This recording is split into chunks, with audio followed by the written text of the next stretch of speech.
We are going to look at a very short section in our study this time. We are going to pick up in Mark, the 10th chapter, beginning at verse 13, and we will run through verse 16.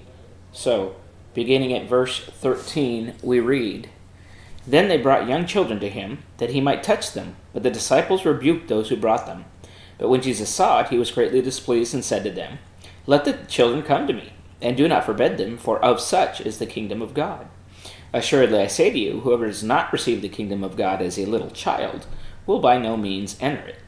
And he took them up in his arms, put his hands on them, and blessed them." And so, before we get started, I want to make mention of where we finished up in our last section. We had looked at the first 12 verses of Mark, the 10th chapter, and we understand here that the Pharisees had come and tried to catch him or trick him or make things difficult for Jesus in his teaching. And they were discussing the idea of divorce. And we understand that Jesus in his response to this did a very good and logical way of turning things around, helping us to see how we can turn things around. And instead of discussing the idea of divorce and this exception that existed, he went back and he turned the conversation into a conversation about what God's command was from the beginning. And so he talks about God's command for marriage. I want to say as a side note, that's a good way for teachers today, people that are trying to help teach the word. If you are in a situation where there are a lot of questions coming up and it's not really addressing the issue that needs to be addressed, then it's important to find a way to not deal with the exceptions, not deal with the what-ifs that people want to bring out, and simply deal with what God has to say on a specific matter. So now that he has finished dealing with this particular situation, we pick up and he says, "Then they brought little children to him that he might touch them." And so now we have a situation where there are people that are bringing their children to him, and it was common practice for the Jews in that time period to bring a young child to a prominent rabbi for blessing. So it is very much in accordance with or follows the pattern of the particular Jewish lifestyle that they would come to him and that these parents would seek out a blessing for their children. In the past, people had come to Jesus for healing. They had come to him to be fed. They had come to him for various reasons. In this particular case, though, we see that parents are now bringing children to him, and the goal is for a blessing upon the child, as opposed to something for the parent specifically. And so we have this situation, and then we have that all-important three-letter word, but. And so we have this idea of a contrast or a change in tone.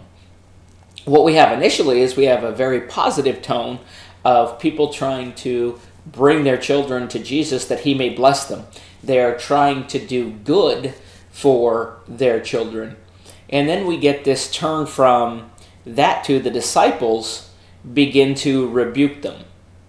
And so we see that they are actually trying to block the way or to prevent these people from getting their children to Jesus. And we don't really have a specific motivation that's listed. And so if we were to look at it, at best, they were simply trying to keep Jesus from being interrupted or pressured to do things when maybe they felt he had things that were more important for him to do at that time. At worst, they simply saw the situation as a waste of time. So really there are a couple of ways that we could look at that. We don't know for sure why they were trying to stop them, but we do know that that's what they were attempting to do. And here's our three-letter word once again, but when Jesus saw it, he was greatly displeased. And so here we have Jesus unhappy with the actions of his disciples. In the past, it was common for Jesus to welcome those who would seek and need him. And it appears the disciples have missed the point of the welcoming love of Jesus and the love that he has for those who seek him.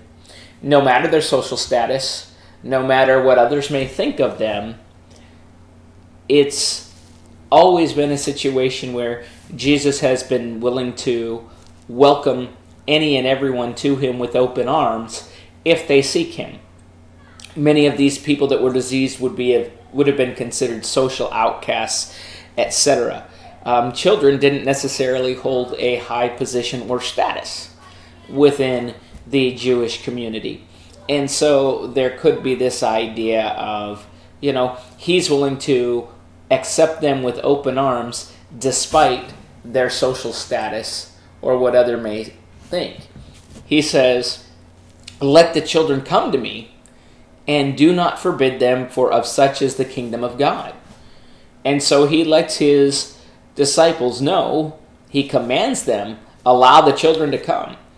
He is letting them know in no uncertain circumstances, or in no uncertain terms, He's letting them know in no uncertain terms what it is that he expects.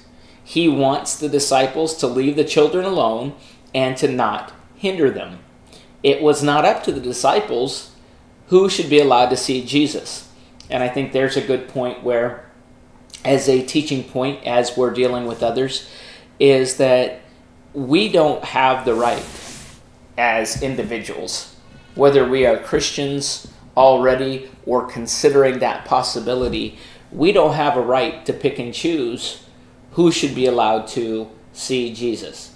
It doesn't matter if it's children. It doesn't matter if it's someone that we think isn't deserving of receiving the love of Jesus. That's not our decision. The only person who can make a decision as to who Jesus will receive to him is Jesus himself.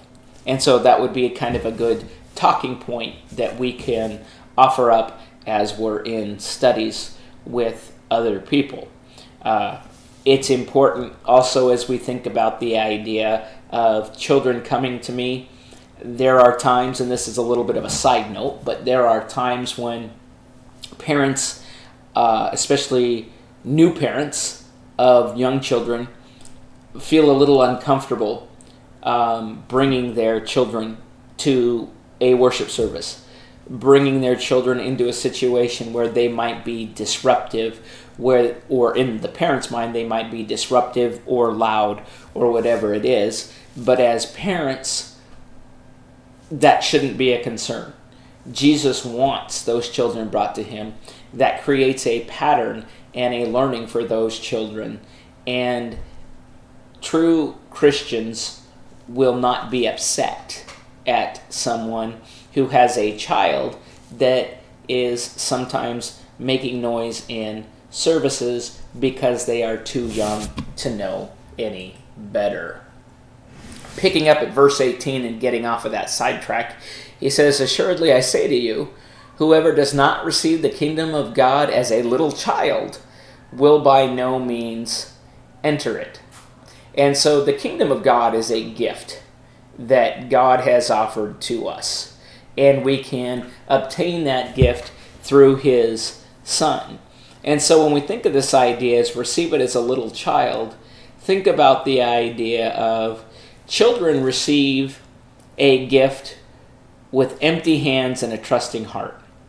They love to receive gifts. And they don't come with something when they say, well, since you're giving me something, I'm going to give you this. They simply say that, thank you. They simply are excited. And they trust the one that's giving them the gift. They are dependent upon the giver of the gift. Children recognize this is the person that cares for me. They are the ones who are looking out for my best interest. They are doing something nice for me.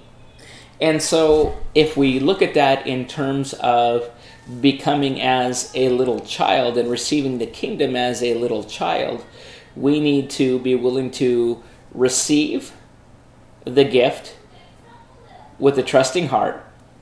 And we need to recognize that we as children of God are entirely dependent upon His grace.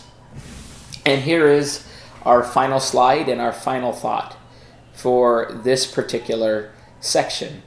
And we read, "And he took them up in his arms, laid his hands on them, and blessed them."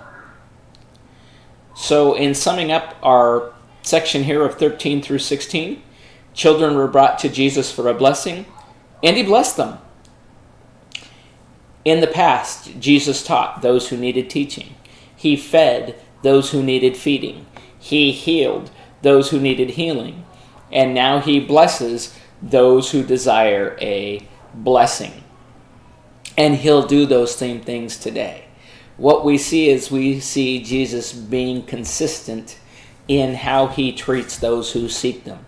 And so as we're sitting and as we're studying with someone, we can consider this idea and we can explain to them that he will teach you through his word if you need teaching. He will feed you through his word if you need to feed on his word. He will heal your broken heart if it needs healing. And he will bless those who diligently seek him and his will. That is our discussion for this particular week. And the next time that we open up and continue our study in the book of Mark, we will begin picking up at chapter 10 and verse 17. Thank you.